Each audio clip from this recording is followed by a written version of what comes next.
Je vais être témoin au milieu de ma génération, annoncer ta parole, éclairer le peuple qui te cherche, témoigner de ton amour à tout ce monde découragé, apporter ta guérison, Seigneur, tous les cœurs qui sont blessés, redire au monde que tu es bon, Seigneur. Bien-aimés dans le Seigneur, je vous salue. Je vous salue en cette semaine dans la foi que vous allez bien. Je vous salue au nom de Jésus. Je prie que le Seigneur vous visite à travers cette prédication, qu'il vous donne la force, la détermination d'aller jusqu'au bout quand vous commencez quelque chose avec lui. La parole de Dieu est là, c'est la clé de promesse de Dieu à notre portée.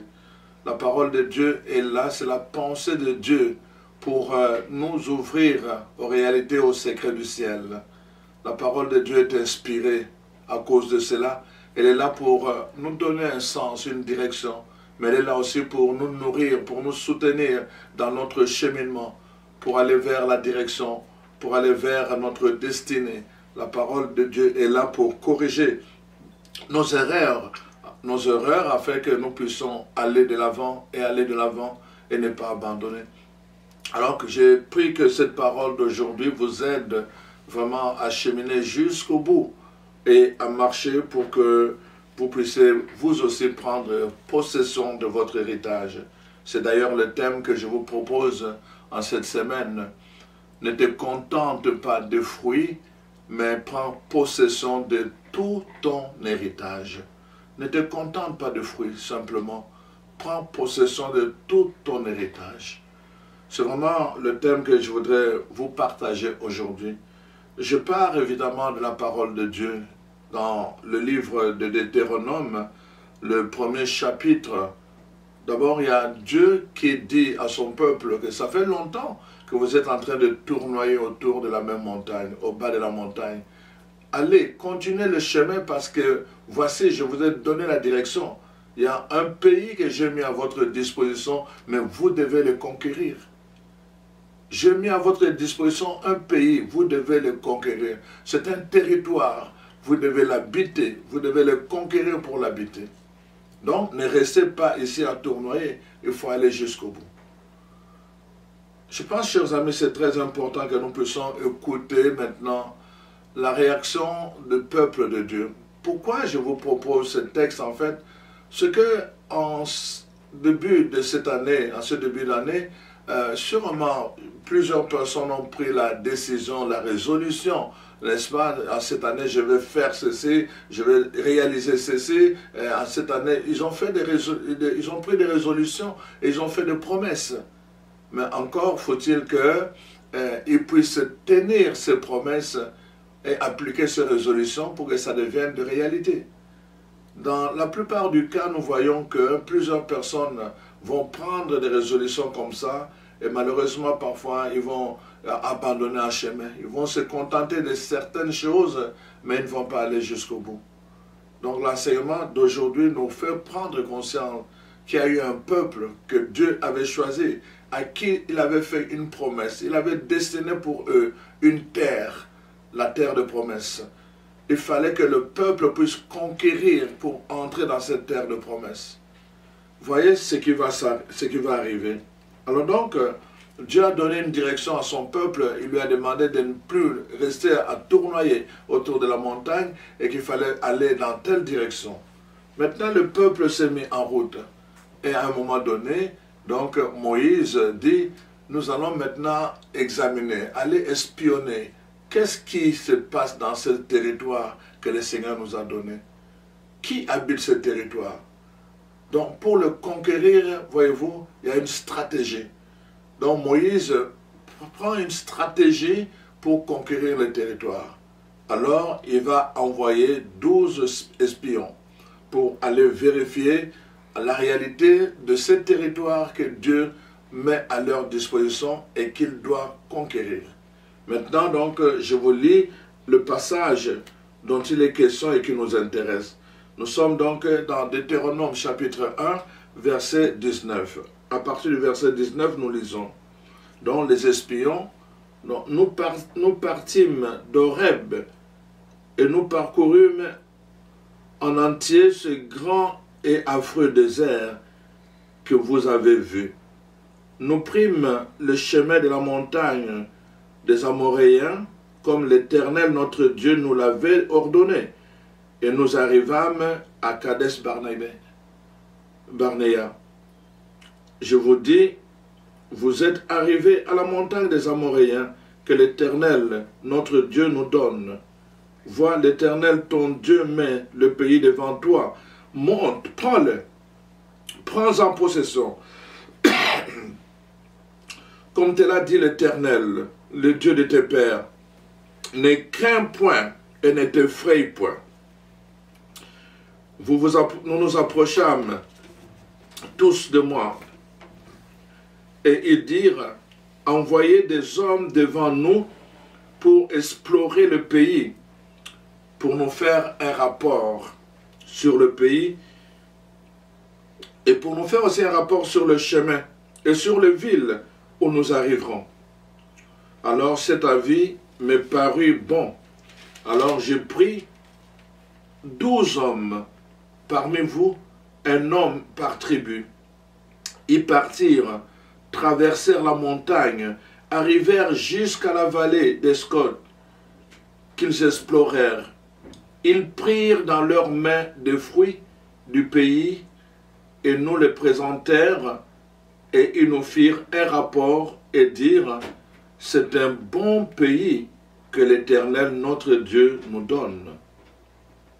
Mais vous ne voulûtes pas y monter, et vous fûtes rebelles à l'ordre de l'Éternel votre Dieu, et vous avez murmuré dans de vos tentes, et vous avez dit, c'est parce que l'Éternel nous hait qu'il nous a fait sortir du pays d'Égypte, afin de nous livrer entre les mains des Amoréens, et de nous détruire. Où monterions-nous? Nos frères nous ont fait perdre courage en disant, c'est un peuple plus grand et de plus haute taille que nous. Ce sont de villes grandes et fortifiées jusqu'au ciel. Nous y avons même vu des enfants d'arnaque. Chers amis, nous venons d'entendre ce long texte qui nous parle un peu, qui nous retrace en fait une réalité. Dieu parle à son peuple et il lui parle en fait, il lui présente la réalité, un pays, un territoire qu'on appelle la terre promise. Il dit voilà, vous devez entrer dans cette terre de promesse, mais pour y entrer, vous allez conquérir ce terrain. Alors donc, le peuple se met ensemble autour de Moïse et ils examinent la situation. Comment faut-il faire? Donc, on envoie 12 espions pour aller explorer, n'est-ce pas, le territoire. Et quand ils sont arrivés là-bas, la parole de Dieu nous dit, ils ont exploré le territoire. Ils ont vu des gens, des géants, hein, donc les fils d'Arnaque. Ils ont vu ces gens-là. Ils ont vu des villes, mais des villes qui étaient grandes et fortifiées. Et troisièmement, ils sont revenus quand même pour apporter une preuve. La preuve qu'ils ont apportée, c'était des fruits. Voyez-vous, des fruits, du miel, n'est-ce pas? Mais surtout des grappes de raisins, de fruits. Il y avait beaucoup de fruits dans ce pays. Et ils sont revenus avec le fruit. Maintenant, ils font le rapport. Ils disent, voilà, dans le rapport, nous avons entendu que c'est un beau, qu'est-ce qu'ils ont dit? Donc, c'est un beau pays. C'est un bon pays que l'Éternel, notre Dieu, nous donne. Donc, dans les rapports, c'est positif. C'est un bon pays que l'Éternel nous donne. Mais, la parole de Dieu nous dit, il y a eu 10 parmi les 12, il y a eu 10 qui ont fait un rapport négatif. Ils ont dit, non, oui, le pays est beau en soi, il y a beaucoup de fruits. Nous en avons même apporté hein, une preuve. Voici les fruits, les grappes, le raisin que nous avons apporté.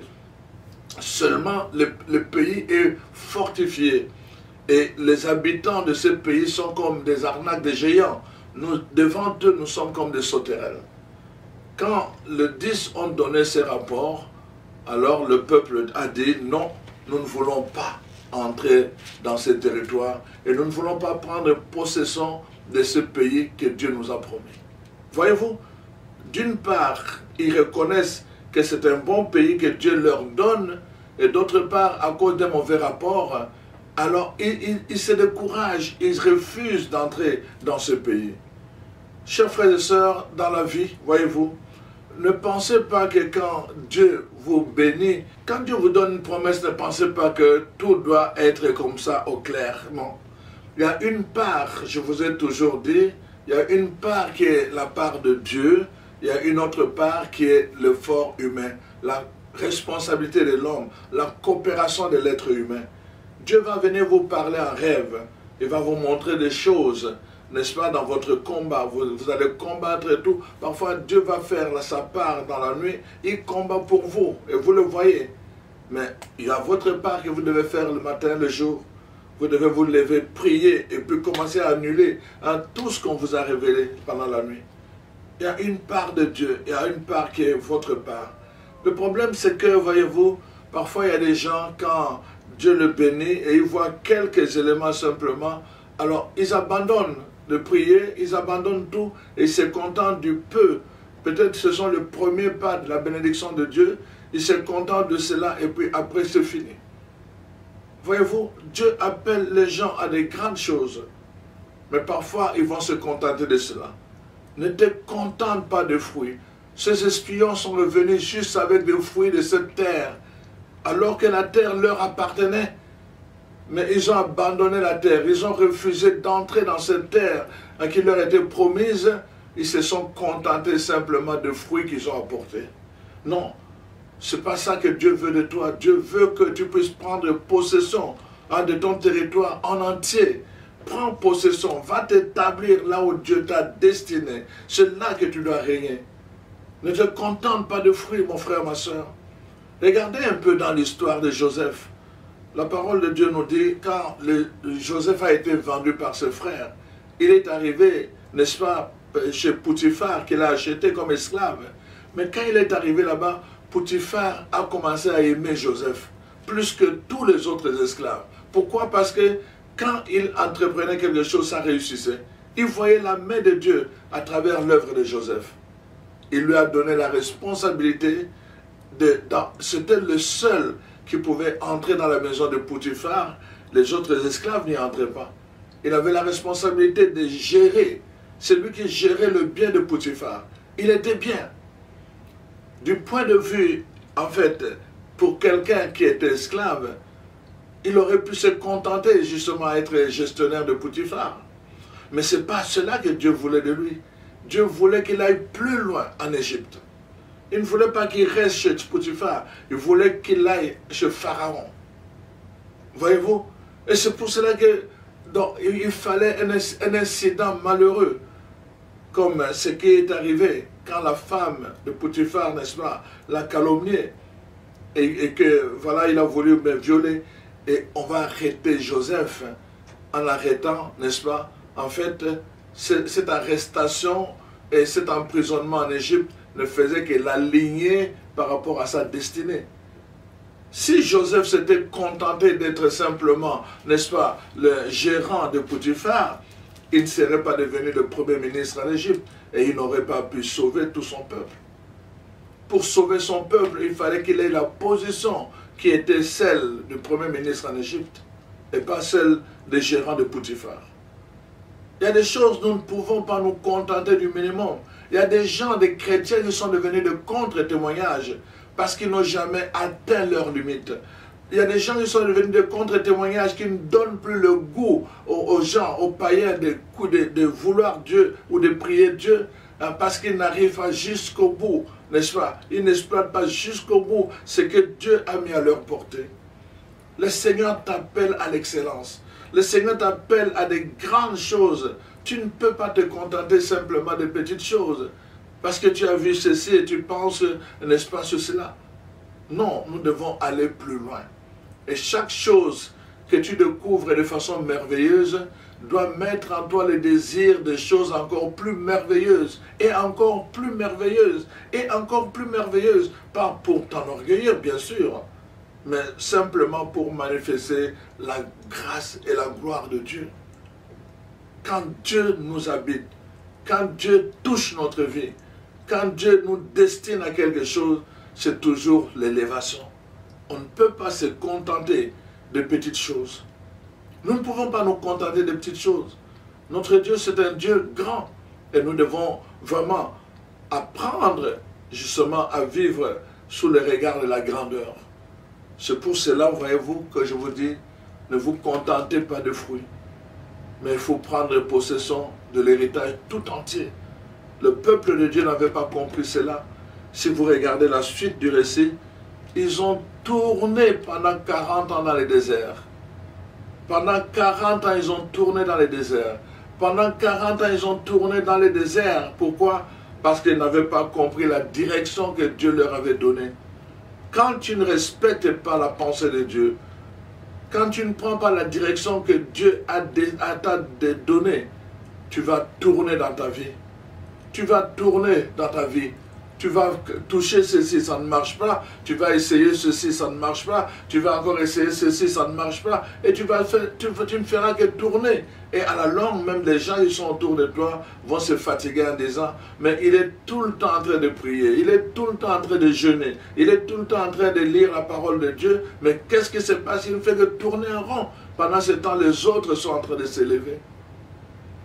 Mon frère, ma soeur, rappelez-vous que nous sommes sur la terre pour manifester la gloire de Dieu. Nous devons le glorifier à travers le témoignage de notre vie. Nous devons dire aux gens, voici ce que Dieu est quand il touche une vie. Voici ce que Dieu fait quand il habite une vie. Voici ce que Dieu fait quand il oriente une vie. C'est ça en fait que nous devons dire aux gens. Mais quand nous tournons à rond, simplement parce que nous ne saisissons pas la direction de Dieu, nous pouvons faire du tort aux gens autour de nous, parce que nous allons les assombrir, n'est-ce pas, dans le refus, dans l'athéisme, c'est-à-dire le refus d'accueillir Dieu, de reconnaître Dieu, de le désirer et de le prier. C'est une responsabilité, chers frères et sœurs. Voilà pourquoi je vous convie à cela. Ne vous contentez pas, mon frère, ma sœur, ne te contente pas aux petites choses. Ne te contente pas à ça. Il faut envisager des grandes choses. Dieu te dispose pour toi des grandes choses. Alors, prends possession de ces grandes choses et manifeste la gloire de Dieu. Le peuple de Dieu n'avait pas compris cela. Il a failli 40 ans après. Et Caleb et Josué avaient déjà vieilli. Pendant que Dieu leur avait donné la direction, ils avaient 40 ans. Pendant ce temps-là, ils ont tourné en rond. C'est à 80 ans, n'est-ce pas, qu'ils ont pris la décision de reprendre le chemin. Emparons-nous de cette montagne. Cette montagne que Dieu leur avait donnée bien avant, alors qu'ils n'ont pas pu entrer, parce que plusieurs s'étaient entêtés. Il fallait que toutes les deux générations soient éliminées pour que l'autre génération, n'est-ce pas, de Caleb et de Josué, puisse prendre possession de cette terre. Quand Dieu te destine à une terre, c'est pour que tu la prennes en possession. Ce n'est pas pour que tu te contentes de ses fruits. Et c'est ça le problème de plusieurs personnes. Les gens parfois que Dieu va prendre dans la poussière pour les élever parmi les grands, parfois ils ne comprennent pas parce qu'ils ont beaucoup souffert ou parce qu'ils ont vécu dans la pauvreté. Et quand ils arrivent, parfois ils se contentent. Quelqu'un qui va avoir très intelligent, au lieu d'avoir une ambition, tu vas voir tout le temps, c'est la même chose. Ils vont chercher, même parfois par rapport au travail, il va chercher juste un travail minimum, alors qu'il a l'intelligence pour aller plus loin. On va chercher juste des travaux, on dirait qu'on vit pour le travail, alors que le travail est là pour nourrir notre vie. Mais il y en a qui vivent juste pour le travail, parce qu'ils n'ont pas d'ambition grande, comme celle de la terre promise, alors ils se contentent juste de fruits. Donc un travail vraiment de moindre qualité, ou peut-être pas de leur niveau. Ils se contentent de ça, pourvu qu'on lui donne son salaire à la fin du mois. Non, chers frères et sœurs, rappelez-vous, je vous ai dit, les choses inférieures doivent nourrir les choses supérieures. L'homme n'est pas fait pour le travail, mais le travail est fait pour l'homme. C'est le travail qui doit nourrir l'homme. L'homme n'est pas destiné à être pour le travail, mais il travaille parce que justement, par le travail, il embellit, il contribue, n'est-ce pas, à humaniser la terre, l'humanité, à humaniser, à donner un sens à la création de Dieu. C'est en ce sens-là que nous devons comprendre les choses. Voilà pourquoi c'est important dans notre vie. Il faut que cette mentalité, n'est-ce pas, vienne toucher tous les aspects de notre vie. Il faut que cette mentalité affecte notre façon de prier, notre façon de parler, notre façon d'agir et notre façon aussi de fonctionner. Les enfants de Dieu doivent avoir de la grandeur. De la grandeur. Nous ne devons plus nous contenter de petites choses. On ne doit pas se contenter de miettes. Rappelez-vous, Jésus a dit, les miettes c'est pour les chiens. Les enfants de Dieu doivent manger sur la table. Nous ne pouvons pas nous contenter à être simplement des itinérants, à être des esclaves, des serviteurs. Les enfants de Dieu doivent arriver, n'est-ce pas, à prendre possession comment je vais dire, créer des activités qui permettent à d'autres, n'est-ce pas, de s'épanouir. Les enfants de Dieu peuvent se mettre ensemble pour dire, nous allons nous mobiliser notre intelligence, notre savoir-faire, n'est-ce pas, pour créer des industries, créer des affaires. Nous devons penser à cela, de grandes choses, pour la gloire de Dieu, et que le monde païen puisse réaliser comment les enfants de Dieu, quand ils se mettent ensemble, comment les enfants de Dieu, quand ils travaillent, quand ils mettent leur intelligence à profit, comment ça peut être un témoignage. Nous sommes là pour rendre témoignage de la présence de ce Dieu qui habite en nous. Ne l'oubliez pas, chers frères et sœurs. Voilà pourquoi je vous parle de cela. Je l'ai déjà dit et raconté une histoire. Rappelez-vous l'histoire que je vous ai racontée de cet homme, ces deux hommes.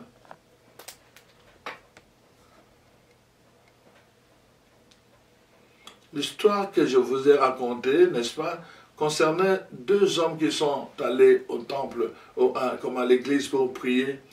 Et ils étaient en pleine intercession, les prières à haute voix, tout le monde prie en même temps. Et là, donc, il y avait un, n'est-ce pas, qui priait à côté de l'autre. Mais il y avait plusieurs personnes. Mais je parle de deux là seulement. Alors, le premier était en train de prier, c'était un homme d'affaires que Dieu avait béni dans ses affaires. Alors il était en train de prier, en train de demander à Dieu vraiment d'augmenter encore vraiment la qualité de ses affaires pour qu'il engage davantage de gens. Et à côté de lui, il y avait un là qui était en train de supplier Dieu parce qu'il avait une dette de $100 et s'il ne remboursait pas, il devra payer avec intérêt et puis on va le menacer et tout le reste. Et commençait à prier au Seigneur, vraiment, donne-moi ça, quelqu'un qui peut me donner $100, vraiment. Celui qui était à côté, j'ai déjà raconté ça, et qui priait pour que le Seigneur multiplie davantage ses affaires, lui qui en avait déjà beaucoup, alors et il se retourne et dit, pardon, est-ce que nous prions le même Dieu? Est-ce que nous prions le même Dieu? Et dit, si c'est pour ça, il met la main dans la poche, il lui donne $100, il dit, alors si c'est pour ça, tu peux t'en aller. Laisse-moi prier le Dieu grand, le Dieu de la grandeur. Donc, c'est pas que $100 ne valent absolument rien. C'est pas ça que je veux dire. Ce gars venait prier juste pour l'utilité. Il avait une dette de $100 et il venait demander $100. Mais il aurait pu demander de l'emploi. Il aurait pu demander que Dieu lui donne une intelligence capable de créer de l'emploi, pour qu'il ne soit plus quelqu'un qui va s'endetter. La parole de Dieu dit, n'est-ce pas, dans Deutéronome, nous avons déjà vu ce texte à plusieurs reprises. La parole de Dieu dit clairement que quand Dieu ouvre les écluses du ciel, tu ne t'endetteras plus, mais tu pourras emprunter aux gens. Parce que celui qui s'endette, n'est-ce pas, il devient esclave de celui qui lui emprunte de l'argent. Alors donc, notre façon de prier doit manifester la vérité de la parole de Dieu.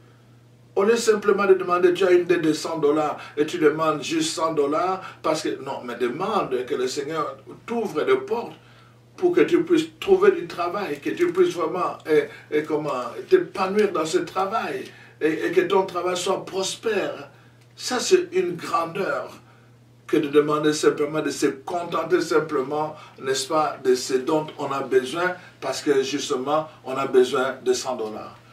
En fait, je prends cette image pour montrer en même temps, ces gens, ils se sont contentés simplement de fruits du pays que Dieu leur donnait, mais ils ne sont pas entrés dans le pays de la promesse. Et ça, c'est vraiment un drame que plusieurs enfants de Dieu connaissent dans leur vie. Ils se contentent des choses. Imagine-toi que Dieu te dit, ça c'est ta femme, la femme de ta vie, et tu es là, bon, tu te contentes juste de lui écrire des lettres. Tu te contentes juste de ça, tu lui écris juste des lettres. Dieu m'a dit que tu es la femme de ma vie. Ça n'aboutira absolument à rien. Ce que tu dois faire, c'est vraiment aller rencontrer cette femme, demander rendez-vous, apprendre à la connaître et lui donner l'occasion de te connaître. Et progressivement, vous allez vous connaître et à force de vous connaître, n'est-ce pas, vous allez maintenant prendre la décision de marcher ensemble et même faire le projet de votre mariage. Mais donc tout va s'échelonner en fonction d'abord de la façon de procéder. Mais si tu te contentes juste de dire, je vais lui écrire des lettres pour lui dire, c'est la femme de ma vie, tu es la femme de ma vie, Dieu me l'a révélé, ça ne va aboutir à rien, à nulle part. Donc ne te contente pas des fruits, va jusqu'au bout.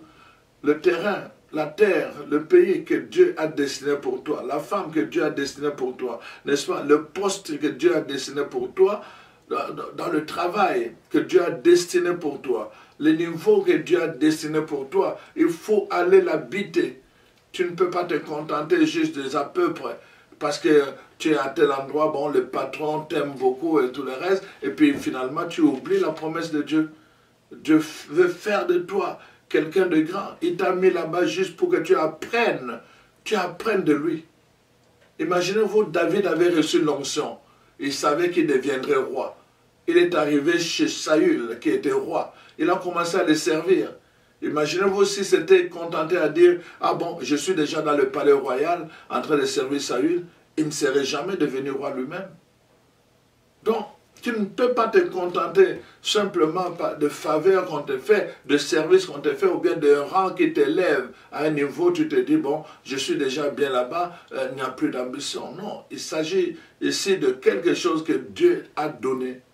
Il s'agit de quelque chose que Dieu a promis. Il peut le faire directement, il peut le faire par la parole de Dieu, il peut le faire par les songes, il peut le faire par une autre personne. Dieu peut venir te parler de cette façon-là, pour te donner une direction, pour te dire le niveau, pour te dire l'entrée, où tu dois t'épanouir, où tu vas trouver ton élévation, ta prospérité, ta guérison, ta santé, tout cela, Dieu va te le donner à travers sa parole, ou à travers quelqu'un, ou à travers la parole qui est déjà là écrite.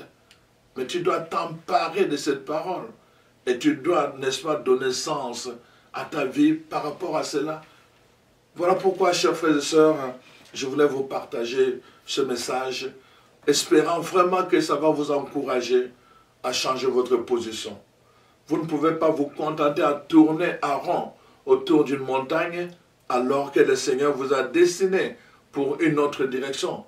Là où vous êtes, vous allez perdre le temps. Vous devez avancer vers le lieu, n'est-ce pas, la destinée, selon la direction que Dieu a donnée. Il faut avancer. Ne vous contentez pas de tourner à rond. C'est le message d'aujourd'hui. Voyez-vous, chers frères et sœurs. Donc, dans n'importe quel domaine où vous vous trouvez, je vous invite vraiment à faire un examen de conscience. Posez-vous la question, est-ce que c'est là que Dieu vous veut? Est-ce que c'est là que Dieu te veut, là où tu es? Ou bien simplement tu te dis, bon, ici je suis bien comme Joseph chez Potiphar, je ne demande pas plus que ça. Mais est-ce que c'est là que Dieu te veut? Est-ce que c'est à ce niveau que Dieu te veut? Est-ce que c'est dans cette position que Dieu te veut? Ou bien tu es là simplement pour apprendre afin que tu puisses servir à un niveau plus élevé.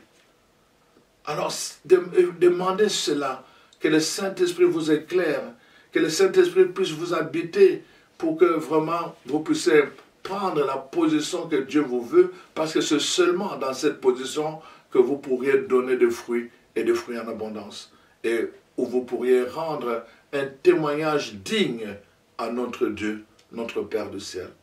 Alors je prie Dieu vraiment pour qu'il puisse vous éclairer, qu'il puisse vous affermir vraiment dans sa parole.